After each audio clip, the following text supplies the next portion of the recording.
October 17, 2023. Dawn broke over the historic Harrington Museum of Fine Arts in Boston, Massachusetts. The morning silence was shattered when security guard Marcus Tennant made a devastating discovery during his routine morning rounds. The museum's crown jewel, Reflections on the Lake, a priceless Monet painting valued at over $30 million, had vanished from its display in the Impressionist wing. The painting's absence wasn't immediately apparent. The frame still hung on the wall, and from a distance it appeared undisturbed. Only when Marcus approached for closer inspection did he notice the forgery. A high-quality reproduction that might have fooled visitors, but not the trained eye of someone who had walked past the original every day for 7 years. The security system showed no signs of forced entry or tampering. The museum's sophisticated alarm network, upgraded just 3 months prior at a cost of $2 million, had registered no breaches. Camera footage revealed nothing unusual. It was as if the painting had simply dissolved into thin air. Detective Avery Blackwood from Boston PD's Art Crimes Division arrived on scene within 30 minutes of the call. At 42, Blackwood had built a reputation for solving seemingly impossible cases.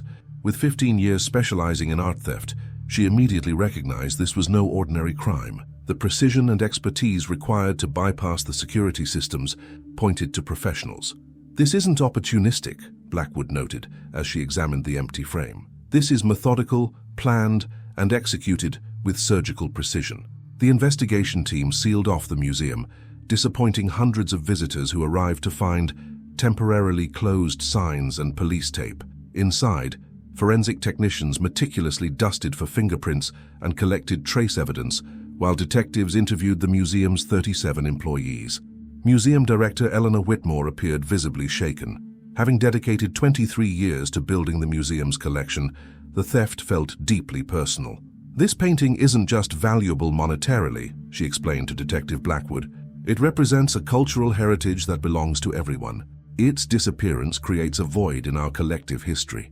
Background checks revealed that the museum employed 4 new staff members within the past 6 months: a janitor, a gift shop attendant, and 2 security guards. Detective Blackwood flagged them for deeper investigation, knowing that art theft rings often planted insiders months before executing a heist. Meanwhile, technical analysts reviewed security footage from the previous week, searching for patterns or anomalies. The museum's visitor logs were cross-referenced against known art thieves and collectors with questionable ethics. Insurance investigators arrived by afternoon, their presence adding pressure to an already tense situation. What puzzled investigators most was the timing.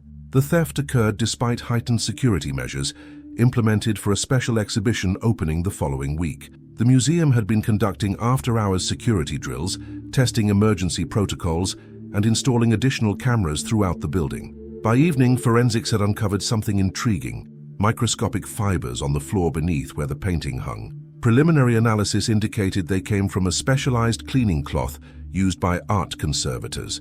More curious still, the museum's head conservator, Dr.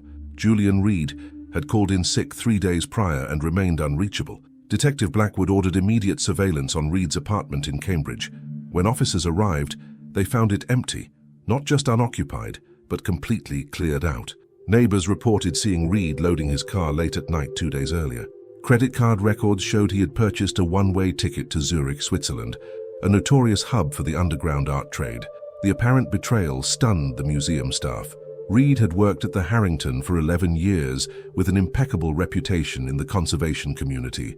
He had published respected papers on preservation techniques and lectured at Harvard's art history department.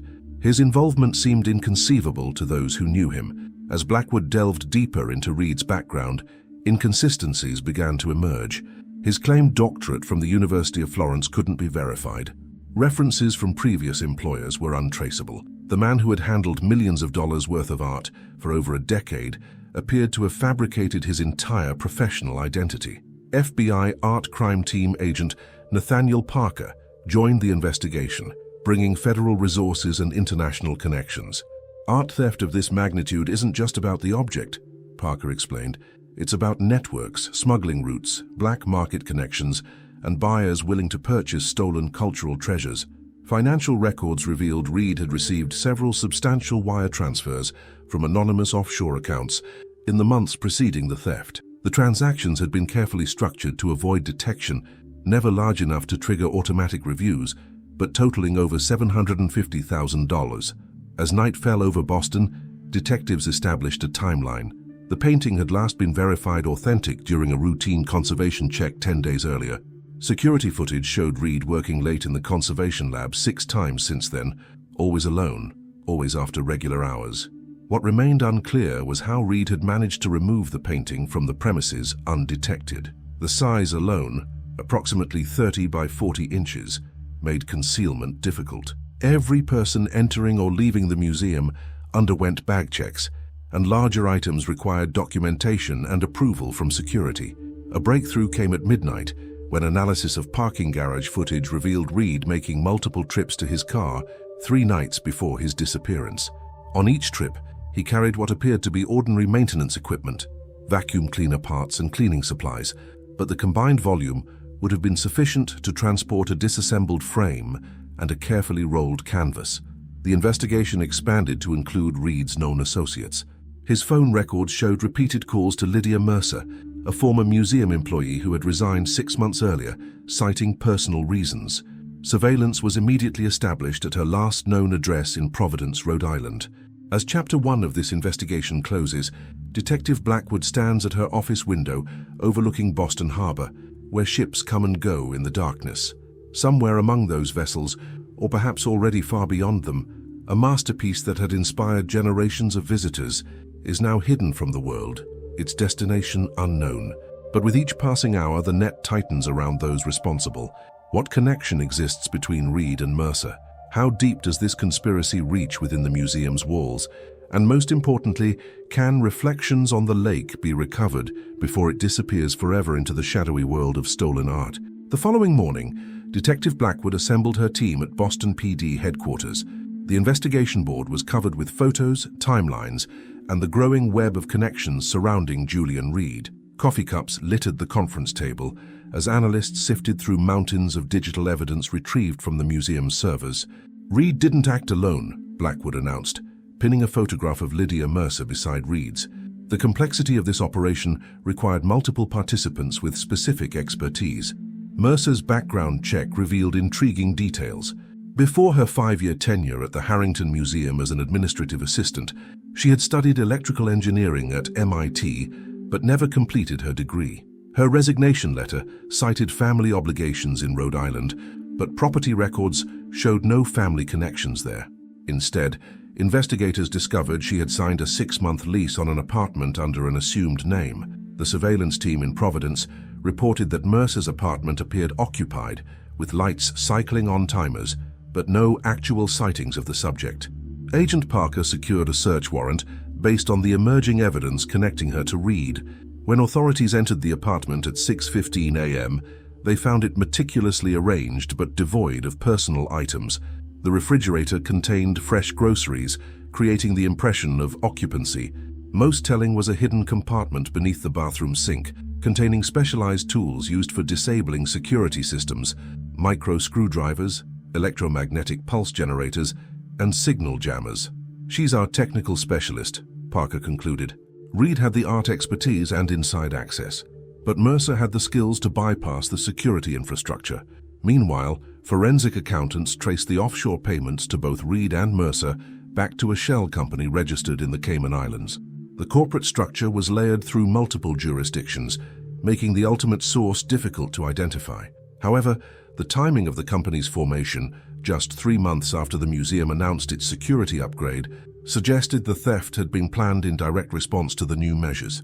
By midday, Boston PD received an alert from Swiss authorities. Reed had been captured on security cameras at a private banking facility in Zurich, but had disappeared before local police could apprehend him. The bank refused to disclose the nature of his visit without formal legal proceedings, which could take weeks to arrange through international channels. Back at the Harrington Museum, investigators made another discovery. Eleanor Whitmore, the museum director, had authorized an unusual series of after-hours access permissions for the conservation department in the weeks leading up to the theft. When confronted, she appeared genuinely shocked, insisting she had signed the forms as part of routine maintenance preparations for the upcoming exhibition. "Reed brought them to me personally," she explained, her voice trembling. He said the conservation team needed extended access to prepare several pieces for display. There was nothing unusual about the request. Digital forensics revealed the access forms had been modified after Whitmore's electronic signature was applied, expanding the permissions beyond what she had approved. The sophistication of the digital tampering suggested expertise beyond Reed's known capabilities. Detective Blackwood ordered a deeper background check on everyone connected to the museum's IT department. Someone gave them the digital keys to the kingdom, she noted. We need to find out who. By late afternoon, the investigation took an unexpected turn when customs officials at Boston's Logan International Airport flagged a passenger attempting to board a flight to Buenos Aires. Vincent Torres, the museum's recently hired IT security consultant, had triggered an alert when his passport was scanned. He carried $50,000 in cash concealed in a specially modified briefcase with a false bottom. Under questioning, Torres initially maintained his innocence, claiming the money was for a real estate investment in Argentina. His story collapsed when agents discovered an encrypted thumb drive hidden in his shoe, containing detailed schematics of the museum's security system, complete with annotations highlighting vulnerabilities. Torres's connection to Reed and Mercer wasn't immediately apparent until investigators uncovered a deleted email chain recovered from the museum's server backups. The messages, exchanged through anonymous accounts, contained coded references to system maintenance that aligned perfectly with the nights when Reed had been working late in the conservation lab. We now have 3 confirmed conspirators, Blackwood told her team. Reed provided insider access and art expertise, Mercer supplied the technical skills for physical security bypass, and Torres compromised the digital infrastructure. This level of coordination suggests professional art thieves, not opportunistic criminals. The question of motive remained central. Was this simply a high-value theft for profit, or was there something specific about the Monet that made it a target? The painting, while valuable, wasn't the most expensive piece in the collection. Several other works would have been easier to transport and just as lucrative on the black market. Agent Parker consulted with art historians who specialized in Monet's work. There's something unusual about this particular painting, explained Dr. Sarah Levinson from Harvard's Art History Department. Reflections on the Lake was privately owned for decades before being donated to the Harrington. During that period, rumors circulated about inconsistencies in its provenance, specifically questions about its chain of ownership during World War II. This new angle prompted investigators to examine the painting's history more closely. Records showed it had been purchased in 1955 by industrialist William Harrington, the museum's founder, from a Swiss art dealer whose records were suspiciously incomplete. The painting had reportedly been part of a private collection in France before the war, but documentation for the period between 1939 and 1955 was fragmentary at best. This could be about legitimizing ownership, Parker theorized. Some stolen artifacts resurfaced decades later with falsified provenance documents, effectively laundering them back into the legitimate art market. The theory gained credibility when Interpol shared intelligence about recent attempts to authenticate documentation for previously unregistered Impressionist works. Several European galleries had received inquiries about potential exhibition of recently discovered Monet pieces, inquiries that originated from art consultants with connections to the same Swiss bank Reed had visited.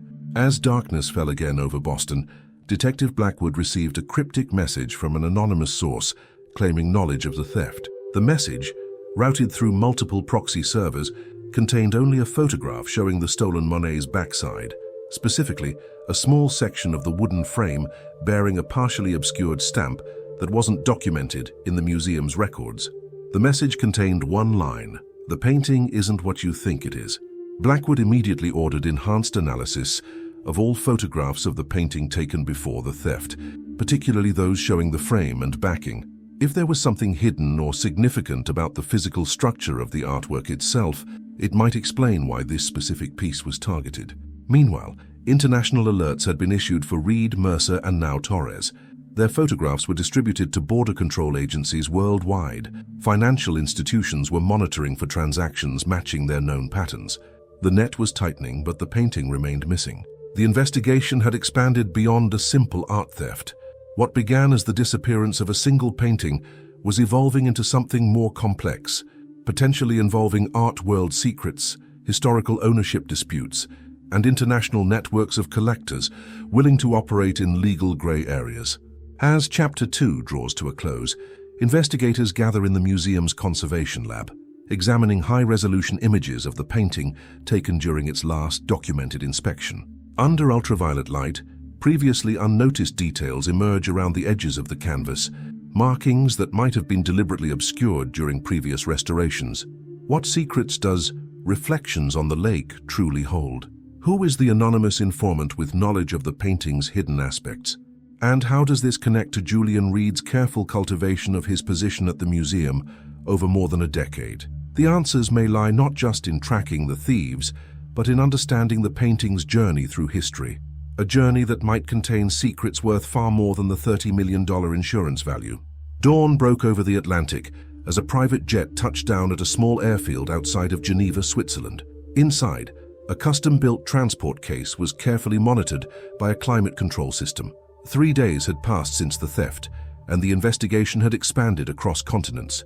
Back in Boston, forensic art specialists worked through the night analyzing the high-resolution images of Reflections on the Lake. Under specialized lighting conditions, they discovered what appeared to be another painting beneath the Monet, a phenomenon known as a pentimento, where artists paint over their earlier work. But this was different. "This isn't Monet painting over his own work," explained Dr. Amelia Chen, the FBI's top art authentication expert who had flown in from Washington. "The underlying image appears to be from an entirely different artist and era. The brushwork and pigment composition are inconsistent with Monet's techniques." Detective Blackwood leaned closer to the monitor. "Are you saying the Monet is a fake?" "Not exactly," Dr. Chen clarified. "The visible Monet appears authentic based on our analysis, but it was painted over something else, something that may be even more valuable or historically significant." This revelation transformed the investigation. If the thieves knew about the hidden painting, their target might not have been the Monet at all, but what lay beneath it. The anonymous tip suddenly made sense. The painting isn't what you think it is. Agent Parker connected with European art crime units, sharing the new information.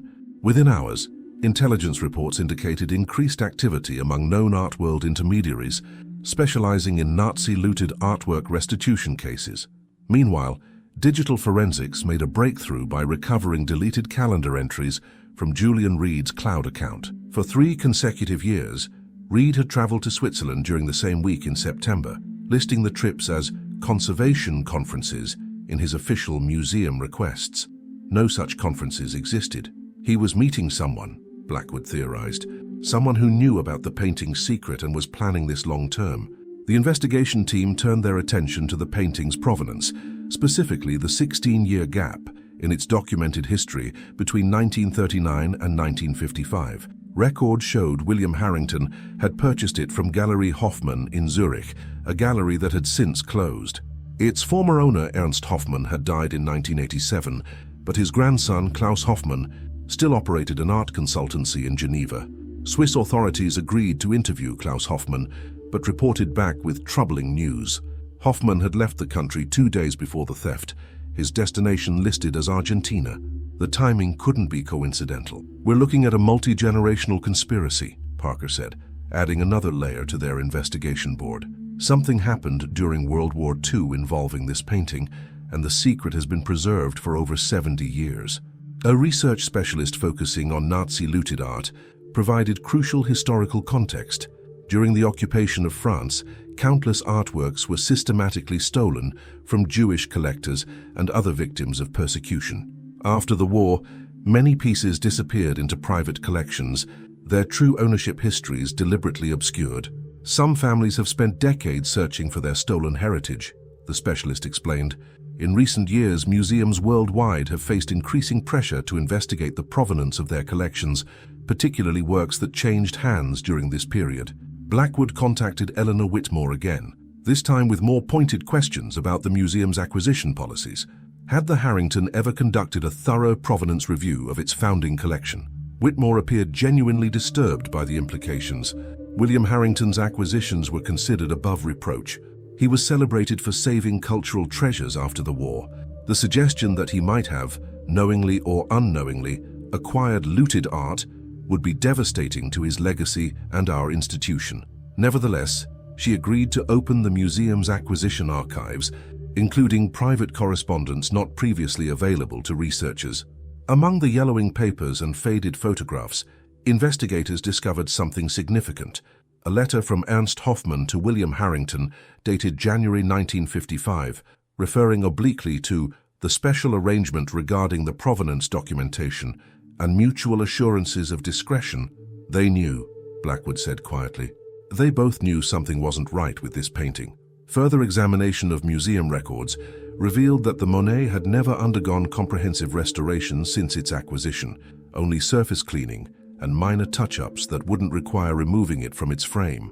Julian Reed had proposed a full technical analysis 3 times during his tenure, but each request had been denied by previous museum directors. He wasn't just placed here to steal it, Parker realized. He was placed here to find out what was underneath without raising suspicions. The technological breakthrough came that evening when Dr. Chen's team completed their analysis of the underlying image using advanced imaging techniques applied to the high-resolution photographs. Though partial and distorted, the hidden painting appeared to be a portrait of a young woman in the style of Gustav Klimt, the celebrated Austrian symbolist painter whose works had been among those systematically looted during the Nazi era. Several Klimt paintings remained missing since World War II, including a portrait commissioned by the Rothmann family of Vienna in 1925. The family had fled Austria in 1938, leaving their extensive art collection behind. Most pieces were documented as seized by Nazi officials, but some simply vanished. If this is the lost Rothmann Klimt, Dr. Chen explained, its value would far exceed the Monet, possibly over $100 million. But more significantly, it represents a cultural heritage theft that has never been resolved. International cooperation intensified as the case now involved potential war crimes and restitution issues. Financial intelligence units tracked suspicious transactions across Switzerland, Argentina, and unexpectedly Singapore, where a specialized art storage facility had received a climate-controlled shipment matching the dimensions of the stolen painting. Singapore authorities placed the facility under surveillance, capturing images of a woman matching Lydia Mercer's description, entering the building, using credentials, identifying her as a representative of a prominent European art insurance firm. Before they could move to apprehend her, local police reported activity at a private airfield outside the city. A cargo plane registered to a shell company had filed a flight plan for Buenos Aires. By the time authorities reached the airfield, the plane had departed carrying Mercer and presumably the painting. Meanwhile, Boston investigators made a startling discovery when reviewing William Harrington's business records from the post-war period. His manufacturing company had maintained offices in Argentina, the same destination that now connected Torres, Hoffmann, and potentially the painting itself. Argentina was a known refuge for Nazi officials and collaborators after the war, the historical specialist noted. Some brought stolen assets with them, including artwork that later entered private collections through questionable channels. The investigation had evolved from art theft to something much larger: the potential unraveling of decades of deception involving Nazi-looted art, powerful institutions, and family legacies built on questionable foundations. As Agent Parker prepared to depart for Buenos Aires with an international task force, Detective Blackwood received another anonymous message. The truth is painted over twice. Look to Villa Hoffmann, San Rafael, Argentina. Digital analysts traced the message's origin to a public library terminal in Cambridge, Massachusetts, mere blocks from the museum. Security footage revealed the sender, Dr. Sarah Levinson, the Harvard art historian who had initially consulted on the case. When brought in for questioning, Levinson revealed her personal stake in the investigation. Her grandmother's family, the Rothmanns of Vienna, had commissioned the Klimt portrait that disappeared in 1938. For generations, her family had tracked rumors of its survival, following a complex trail that eventually led to the Harrington Museum. I suspected for years that it was hidden beneath another painting, Levinson explained. When I saw the Monet's provenance gaps matching the period when looted art was being laundered back into the market, I began researching more deeply. I approached Julian Reed 2 years ago with my suspicions. "You're part of this?" Blackwood asked incredulously. "Not the theft," Levinson clarified. "I wanted proper attribution and recognition of my family's loss." Reed seemed sympathetic. He promised to investigate discreetly. I never imagined he would steal it. As Chapter 3 closes, the true dimensions of the case emerge from the shadows of history. What began as a museum theft has revealed layers of deception spanning generations and continents. The missing Monet conceals not just another painting, but a historical truth that powerful interests have worked decades to suppress. With the investigation team preparing to depart for Argentina, questions multiply. What is the significance of Villa Hoffmann? How deep does the conspiracy reach across time and geography? And perhaps most importantly, who truly owns the cultural heritage hidden beneath layers of paint and decades of secrets? The answers await in San Rafael, where the final pieces of this intricate puzzle may finally come together, revealing not just the fate of a painting, but the resolution of a 70-year quest for justice. The remote estate known as Villa Hoffmann stood on 20 acres of land nestled against the Andean foothills outside San Rafael, Argentina. Surrounded by vineyards and protected by state-of-the-art security, it had remained in the Hoffmann family for 3 generations, its existence barely known beyond local circles. Agent Parker led the joint task force, including Detective Blackwood, Dr. Levinson, and representatives from Interpol and Argentina's own Art Crimes Division. After securing necessary warrants through diplomatic channels, a process accelerated by the involvement of potentially looted Nazi art, they established surveillance on the property from a neighboring vineyard. Satellite imagery shows multiple buildings, Parker explained, pointing to thermal scans. The main house, a guest cottage, and what appears to be a climate-controlled structure partially built into the hillside, likely a private gallery or storage facility. For 3 days, they documented visitors to the estate. Among them was Klaus Hoffmann, who had arrived from Geneva the previous week. More significantly, cameras captured Vincent Torres entering the property 18 hours earlier, confirmation they were on the right track. Dr. Levinson reviewed family photographs showing the missing Klimt portrait. "My grandmother was 17 when this was painted," she explained, her fingers tracing the faded image. "It was called Adele in Gold and was considered one of Klimt's finest late works. She spoke of it until her dying day, describing how the background contained actual gold leaf that seemed to shimmer in the light."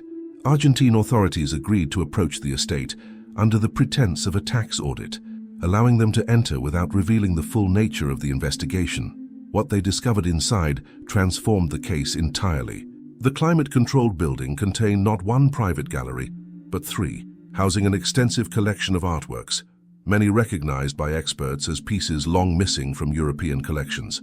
Most significantly, in a specially designed viewing room at the center of the complex, they found Julian Reed working carefully on what appeared to be the stolen Monet. The arrest operation was executed with precision. Reed, Torres, and Klaus Hoffmann were taken into custody, while digital forensics specialists secured computers and records throughout the property. The stolen painting was confirmed to be Reflections on the Lake, but Reed's work on it revealed the true nature of the conspiracy. He wasn't removing the Monet to expose the Klimt underneath, as investigators had theorized. Instead, he was in the process of separating them, a delicate conservation procedure that, when successful, would result in 2 intact paintings rather than one concealing the other. Under interrogation, Reed finally revealed the full story, one that spanned generations and continents. Ernst Hoffmann wasn't just a gallery owner, Reed explained. During the war, he worked with certain Nazi officials who were quietly securing artworks for their private collections, rather than sending everything to Hitler's planned Führer Museum. When Germany's defeat became inevitable, these officials needed to hide their stolen treasures. Hoffmann's solution had been ingenious and terrible. He arranged for skilled conservators to paint over some of the most valuable stolen works, creating new paintings in the styles of recognized but less politically sensitive artists. The Klimt, a symbolist painter whose works had been labeled degenerate by Nazi ideology, was particularly vulnerable and was concealed beneath the more acceptable Impressionist style of Monet. The painting became a kind of art witness protection program, Reed continued. New identity, new history, new provenance papers. After the war, Hoffmann gradually sold these new paintings to collectors who either didn't know or didn't ask too many questions about their origins. William Harrington had purchased the disguised Klimt in 1955, bringing it to Boston, where it remained hidden in plain sight for nearly 70 years. Whether Harrington fully understood what he was buying remained debatable, though the discovered correspondence suggested at least some awareness of irregularities. Klaus Hoffmann had inherited not just his grandfather's art consultancy, but also his secrets. Among Ernst's papers was a coded ledger recording which stolen masterpieces had been overpainted and where they had been placed, a treasure map of looted art distributed across the world's museums and private collections. "There are dozens more," Reed admitted. "The Monet Klimt is just one of many." Ernst Hoffmann created documentation for the overpaintings, but kept records of what lies beneath each one. The conspiracy had evolved in recent years as advances in non-destructive imaging technology threatened to reveal these hidden works. Museums worldwide had begun using these techniques to examine their collections, potentially exposing the deception maintained for decades. "Klaus recruited me 15 years ago," Reed confessed. "My job was to position myself within a major museum housing one of these paintings, monitor any technical examinations that might expose the truth, and ultimately extract the painting when separation became technologically feasible." The technical breakthrough had come 3 years earlier, when conservation scientists developed a method to separate oil paintings that shared a canvas without damaging either work. The Hoffmann organization had been preparing for this moment, placing associates like Reed in strategic positions and developing the technical capabilities to recover both the visible paintings and their hidden treasures. Lydia Mercer remained at large, presumably still transporting other stolen works from various locations to the Argentine compound for similar treatment. Interpol expanded their investigation to include museums worldwide that might unknowingly house similar art Matryoshka dolls, paintings within paintings. For Dr. Levinson, the revelations brought complicated emotions. Her family's lost Klimt had been located, but extracting it from beneath the Monet posed ethical and practical challenges. Both paintings were cultural treasures, and both had legitimate claims to preservation.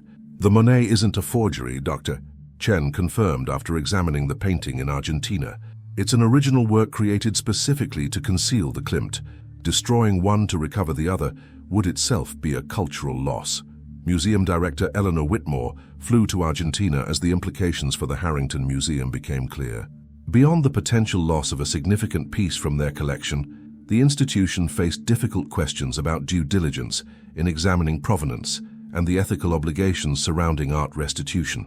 "If we can successfully separate the paintings," Whitmore proposed, "the museum would display both works side by side, with full transparency about their intertwined history.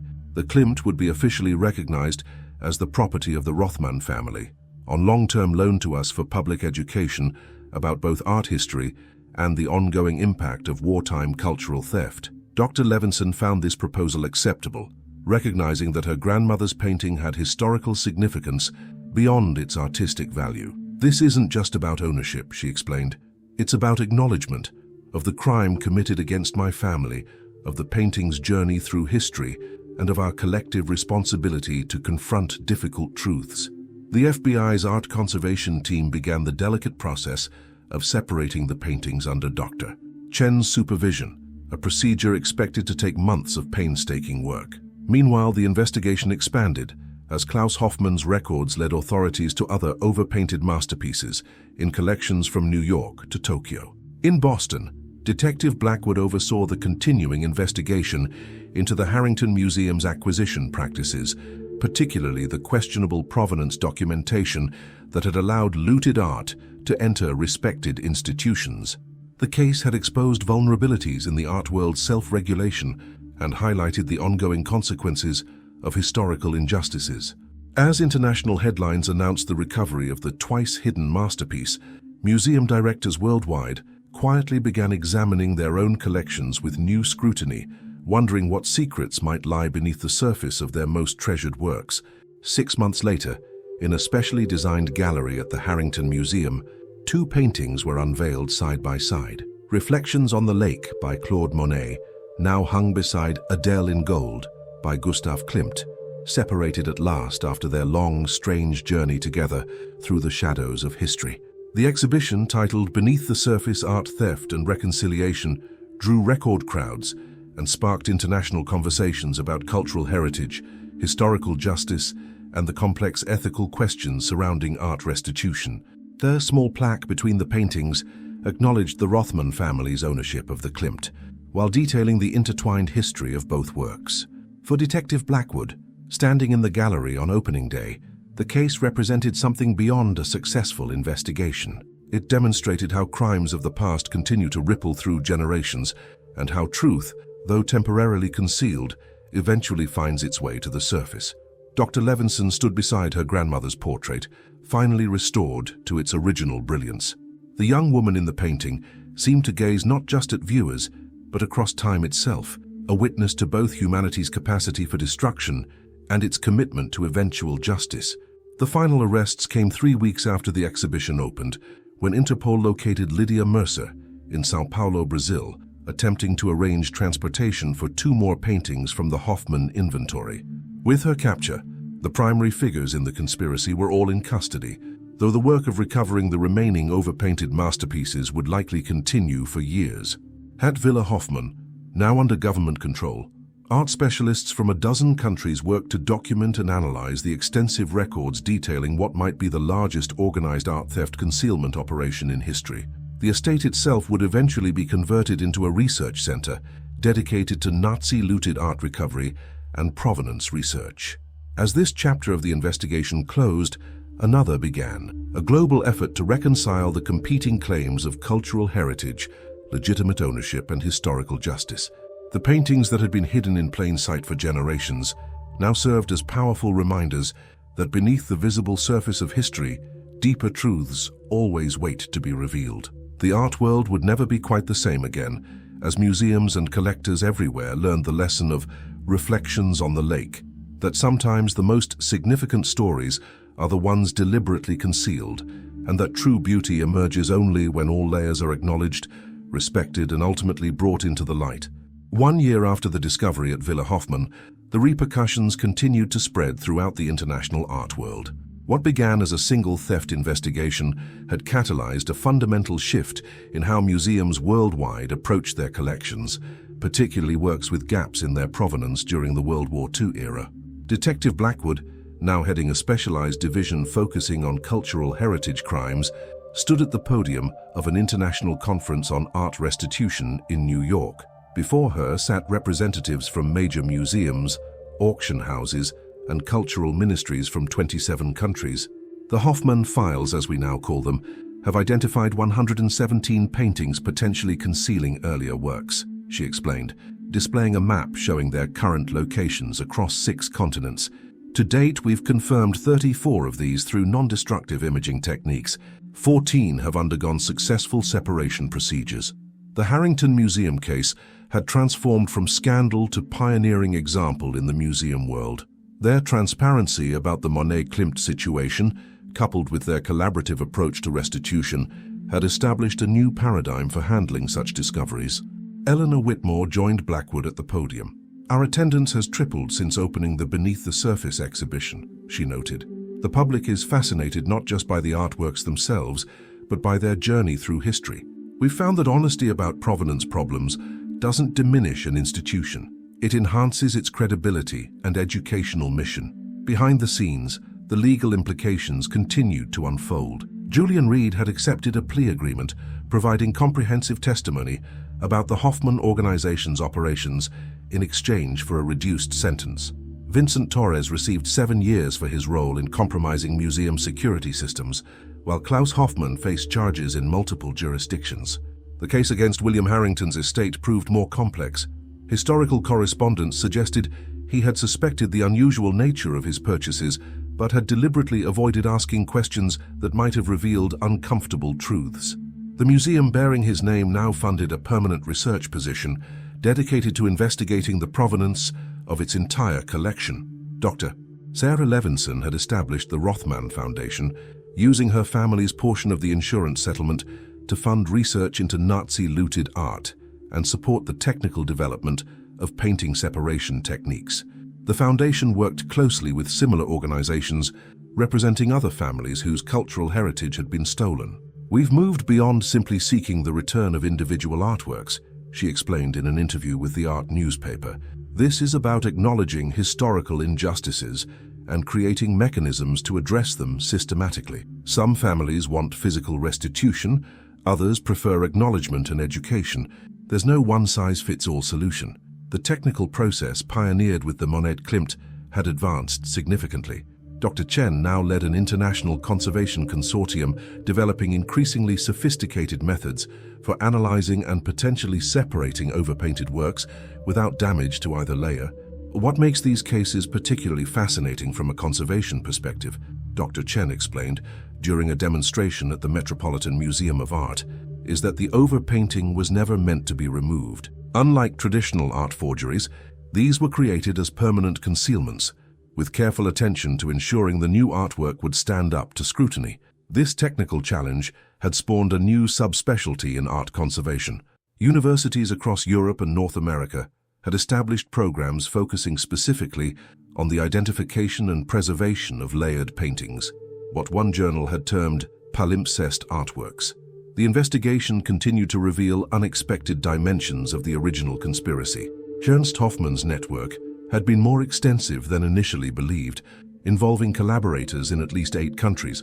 Records recovered from a bank vault in Geneva detailed a sophisticated operation that had not just concealed artworks, but systematically laundered them back into legitimate collections over decades. Most disturbing were indications that certain museum officials throughout the post-war period had been at least peripherally aware of questionable provenance issues, but had chosen institutional prestige over thorough investigation. Several prominent art historians who had authenticated works now revealed to be overpainting concealments faced professional scrutiny and, in some cases, career-ending revelations about their complicity. In Argentina, the Villa Hoffmann had indeed been transformed into the International Center for Provenance Research and Art Restitution. Experts from around the world rotated through residencies at the center, analyzing the extensive Hoffmann records and developing new methodologies for tracing the history of disputed artworks. The villa's private galleries had been preserved as a permanent exhibition space, displaying works recovered from the Hoffmann network, alongside documentation of their concealment and eventual restoration. Visitors could observe conservation specialists working in glass-enclosed laboratories on the ongoing process of examining and potentially separating additional paintings. Back in Boston, the Harrington Museum had expanded its Beneath the Surface exhibition into an entire wing dedicated to exploring the complex ethical questions surrounding cultural heritage, ownership, and restitution.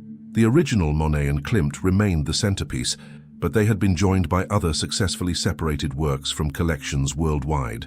Special technology allowed visitors to use augmented reality tablets to see through paintings, revealing the hidden works beneath and the technical processes used to separate them. A memorial wall acknowledged the original owners and the circumstances under which their property had been taken, putting human faces to what might otherwise remain abstract historical crimes. For Detective Blackwood, the most significant development came 9 months after the original case closed. Acting on information from Klaus Hoffmann's records, investigators located a storage facility in Montevideo, Uruguay, containing 23 paintings that had been stolen but never overpainted, works that had simply disappeared from history without the disguise applied to more recognizable masterpieces. Among them was a small landscape by Austrian painter Egon Schiele that had belonged to Dr. Levinson's great-uncle, who had perished at Dachau in 1943.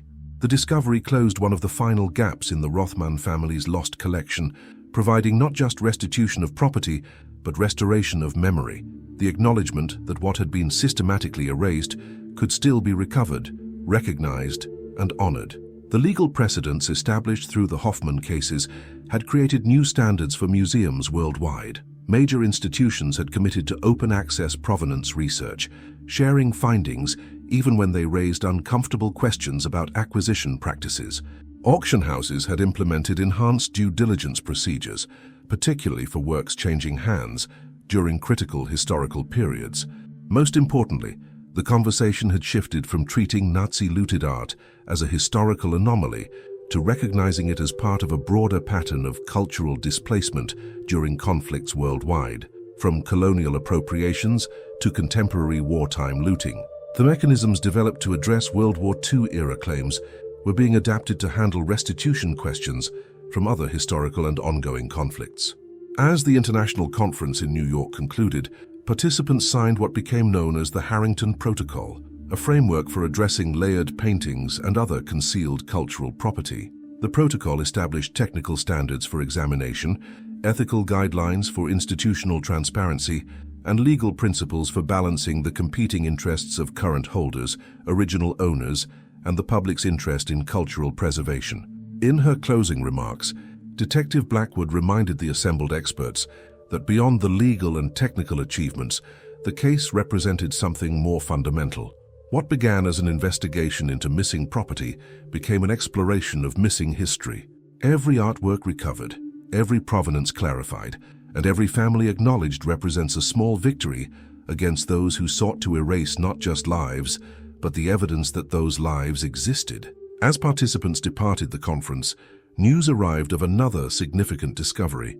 Imaging technology had identified a previously unknown painting beneath a landscape hanging in a private collection in Brazil. Initial analysis suggested it might be one of 5 missing works by Polish Jewish artist Bruno Schulz, who had been forced to create murals for a Nazi officer before being murdered in 1942.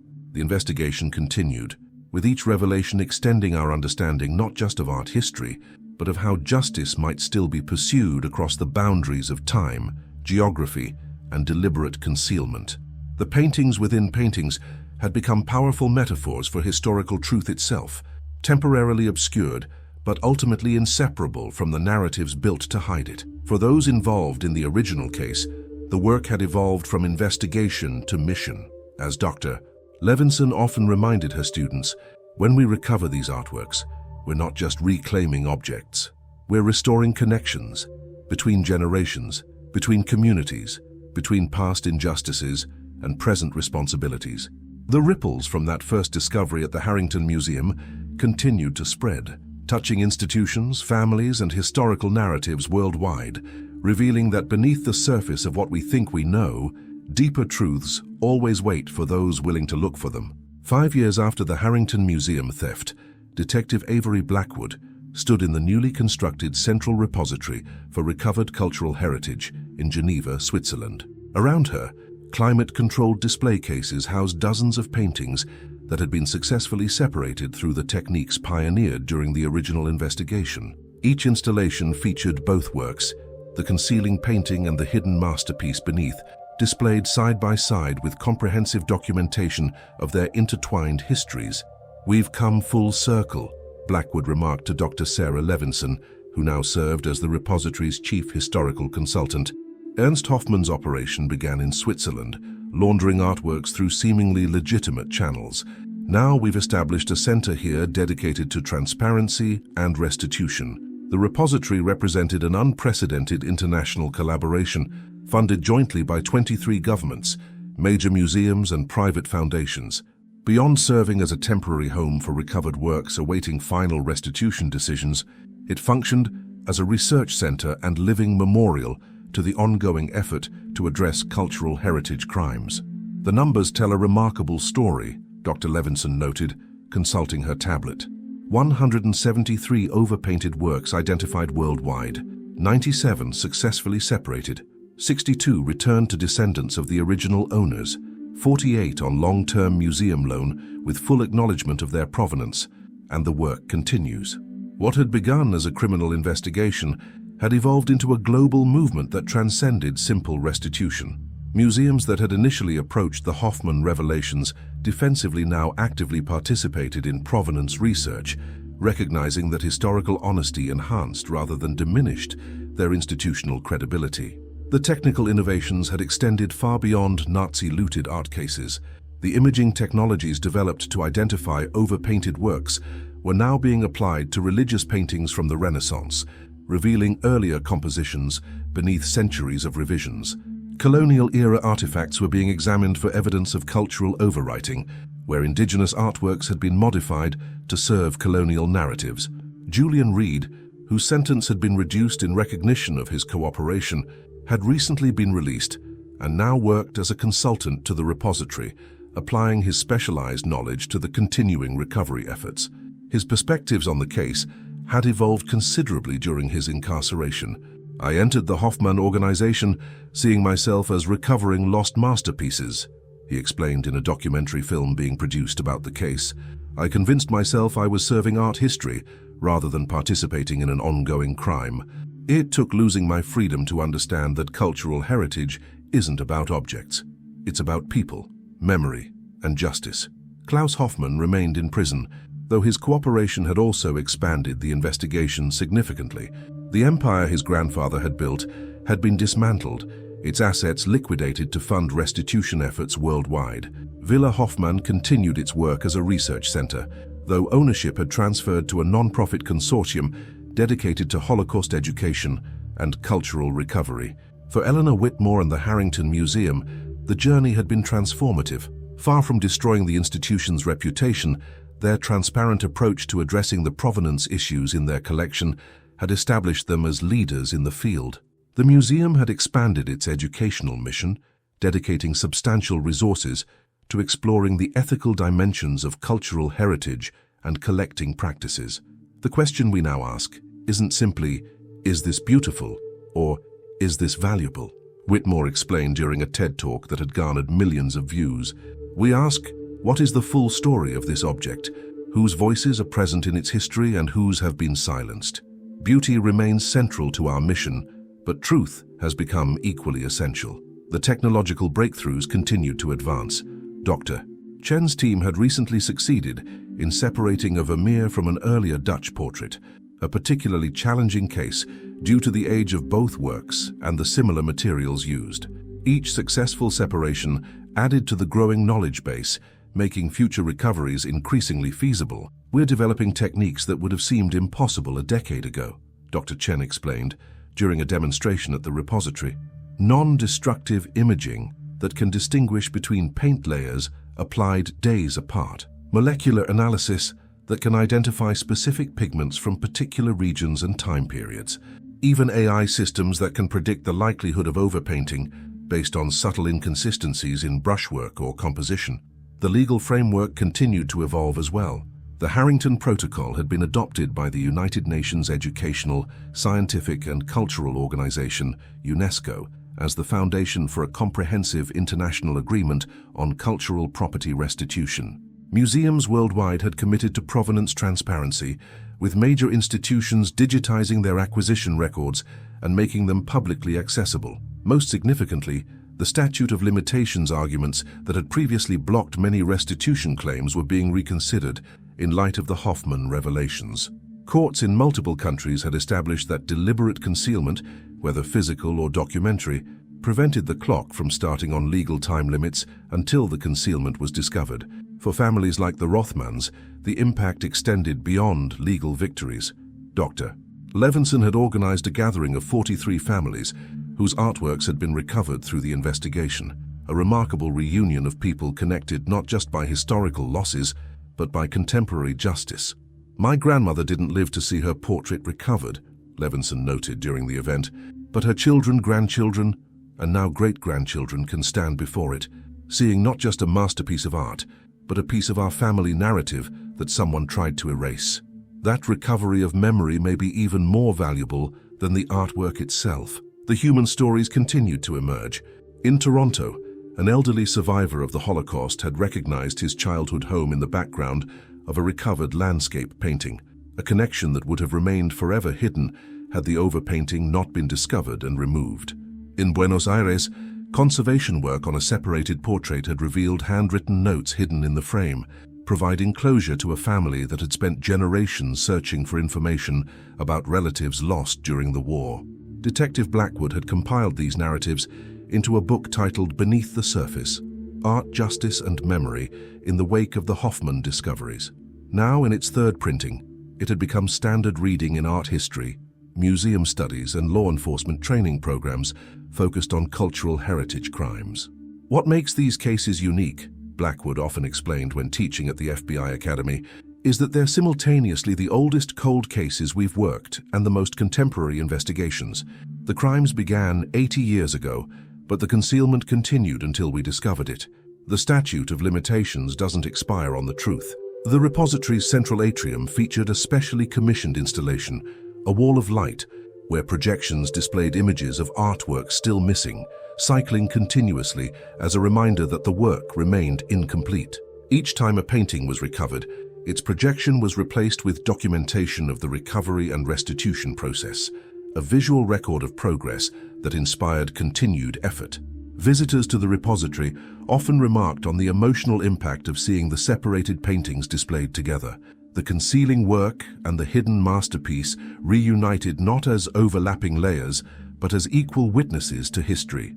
The exhibition design emphasized not just the artistic significance of each piece, but the human stories behind their creation, theft, concealment, and ultimate recovery. For many, the most powerful element was the Voices Gallery, where recorded testimonies from both survivors and their descendants played alongside images of recovered works. These personal narratives transformed abstract historical events into intimate human experiences, connecting visitors directly to the individuals whose lives had been disrupted by the thefts. As technology advanced, the repository incorporated these testimonies into interactive installations where visitors could ask questions about specific artworks and hear relevant excerpts from those who had created, owned, lost, and recovered them. This conversation across time reminded everyone that cultural heritage represented not just aesthetic objects, but embodied memory, the tangible connection between generations. On the 5th anniversary of the Harrington theft, a special exhibition opened simultaneously in 12 cities worldwide, featuring successfully separated paintings and comprehensive documentation of their histories. The coordinated global event, titled Revealed Art, Justice and Memory, attracted unprecedented attendance and sparked renewed public engagement with questions of cultural restitution. At the Geneva opening, Blackwood found herself standing beside Julian Reed as they observed visitors engaging with the exhibitions. Their relationship had evolved from investigator and suspect to cautious collaborators in the continuing recovery effort, a complex dynamic that reflected the nuanced ethical questions at the heart of the entire case. "I sometimes wonder what Ernst Hoffmann would think of all this," Reed remarked quietly. "He believed his system was perfect, that the original works would remain hidden forever." "That's the thing about truth," Blackwood replied. "It has a remarkable persistence. You can paint over it, but it remains there, waiting to be revealed." As the repository closed that evening, the technical team activated a special installation in the central atrium. Using advanced projection mapping, they temporarily restored digital versions of hidden paintings to their original canvases, allowing visitors to watch as the overpainted work seemed to dissolve, revealing what lay beneath. The dramatic visual transformation served as a powerful metaphor for the entire investigation, a reminder that beneath the visible surface of history, deeper truths always wait for those with the patience, technology, and moral commitment to reveal them. In Boston, the Harrington Museum had permanently dedicated its central gallery to Reflections on the Lake and Adele in Gold, the paintings that had launched the global re-examination of art world practices. A simple plaque between them captured the essence of what had become not just an investigation but a movement. What we see is not always the complete truth. What was hidden is not forever lost. What was stolen can still find its way home. The legacy of light continued to grow, illuminating corners of history that had remained in shadow for generations, proving that while justice may be delayed, persistence ensures it need not be denied. For Detective Blackwood, Dr. Levinson, and all those involved in the continuing work of recovery and restitution, that persistence had transformed a single art theft case into one of the most significant cultural reckonings of the century, a reminder that the search for truth, once begun, creates ripples that continue to spread in ways no one could have imagined.